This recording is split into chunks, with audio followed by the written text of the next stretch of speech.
ನಟ ದರ್ಶನ್ಗೆ ಮತ್ತೊಂದು ಸಂಕಷ್ಟ ಎದುರಾಗಿದೆ. ಕಾಟೇರನಿಗೆ ಮತ್ತೆ ಆಘಾತ ಕೊಟ್ಟಿದೆ ಬೆಂಗಳೂರು ಪೊಲೀಸ್ ಇಲಾಖೆ. ದಾಸನ ಗನ್ ಲೈಸೆನ್ಸ್ ಅನ್ನ ರದ್ದು ಮಾಡಲಾಗುತ್ತೆ. ಗನ್ ಲೈಸೆನ್ಸ್ ಜಾಡು ಹಿಡಿದು ಹೊರಟಂತ ರಾಜರಾಜೇಶ್ವರಿ ನಗರ ಠಾಣಾ ಪೊಲೀಸರು ಕಾಟೇರನಿಗೆ ಆಘಾತವನ್ನು ಕೊಟ್ಟಿದ್ದಾರೆ. ಜಾಮೀನು ಮೇಲೆ ಜೈಲಿನಿಂದ ಹೊರಬಂದಿರೋ ನಟ ದರ್ಶನ್ಗೀಗ ಪೊಲೀಸರಿಂದ ಮತ್ತೊಂದು ಶಾಕ್. ದಾಸನ ಗನ್ ಸೀಸ್ ಮಾಡಿದ್ದಾರೆ ರಾಜರಾಜೇಶ್ವರಿ ನಗರ ಪೊಲೀಸರು. 5 ಸಜೀವ ಗುಂಡುಗಳ ಸಹಿತ ಜರ್ಮನ್ ಮೇಡ್ ಗನ್ ಅನ್ನ ಸೀಸ್ ಮಾಡಲಾಗಿದೆ.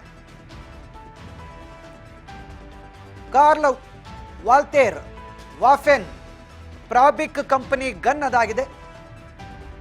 ನಟ ದರ್ಶನ್ಗೆ ಈಗ ಗನ್ ಕಸಿದುಕೊಳ್ಳುವ ಮೂಲಕ ಮತ್ತೊಂದು ಶಾಕ್ ಅನ್ನ ಕೊಟ್ಟಿದೆ ಪೊಲೀಸ್ ಇಲಾಖೆ.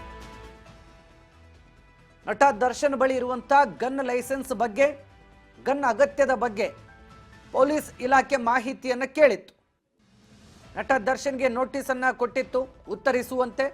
ನಟ ದರ್ಶನ್ ಅವರು ಕೂಡ ನಾನೊಬ್ಬ ಸೆಲೆಬ್ರಿಟಿ, ಹೋದಲ್ಲೆಲ್ಲ ನನ್ನ ಸುತ್ತ ಜನ ಸೇರ್ತಾರೆ, ನನಗೆ ರಕ್ಷಣೆ ಬೇಕು, ಹೀಗಾಗಿ ಗನ್ ನನ್ನ ಬಳಿ ಇರಬೇಕು, ಯಾವುದೇ ಕಾರಣಕ್ಕೂ ಗನ್ನನ್ನು ಹಿಂಪಡಿಬೇಡಿ, ನಾನೊಬ್ಬ ಸೆಲೆಬ್ರಿಟಿ ಇದ್ದೀನಿ, ಹೀಗಾಗಿ ನನ್ನ ರಕ್ಷಣೆಗೆ ನನಗೆ ಗನ್ ಅವಶ್ಯಕತೆ ಇದೆ, ನನಗೊಂದಷ್ಟು ಬೆದರಿಕೆಗಳು ಕೂಡ ಇದೆ, ಹಾಗಾಗಿ ನಾನು ನನ್ನ ಸೇಫ್ಟಿಗಾಗಿ ಗನ್ನನ್ನು ಬಳಸಬೇಕು, ಗನ್ ನನ್ನ ಹತ್ರ ಇರಬೇಕು ಅಂತೇಳಿ ಗನ್ ಲೈಸೆನ್ಸ್ ವಿಚಾರಕ್ಕೆ ಸಂಬಂಧಪಟ್ಟಂತೆ ನಟ ದರ್ಶನ್ ಅವರು ಸ್ಪಷ್ಟೀಕರಣ ಕೊಟ್ಟಿದ್ರು.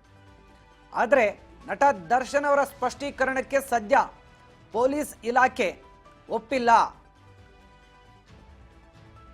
ಪಬ್ಲಿಕ್ ಆರ್ಮ್ ಆಕ್ಟ್ ಪ್ರಕಾರ ನಟ ದರ್ಶನ್ ಅವರ ಬಳಿ ಈಗ ಗನ್ ಇರಕೂಡದು ಅನ್ನೋದು ಪೊಲೀಸರ ನಿರ್ಧಾರ. ಹೀಗಾಗಿ ಸದ್ಯ ನಟ ದರ್ಶನ್ ಅವರಿಗೆ ನೀಡಿದಂಥ ಗನ್ ಲೈಸೆನ್ಸ್ ಅನ್ನ ಸದ್ಯಕ್ಕೆ ಪೊಲೀಸರು ರದ್ದು ಮಾಡಿದ್ದಾರೆ ಅನ್ನುವಂಥ ಮಾಹಿತಿ ಸಿಗ್ತಾ ಇದೆ.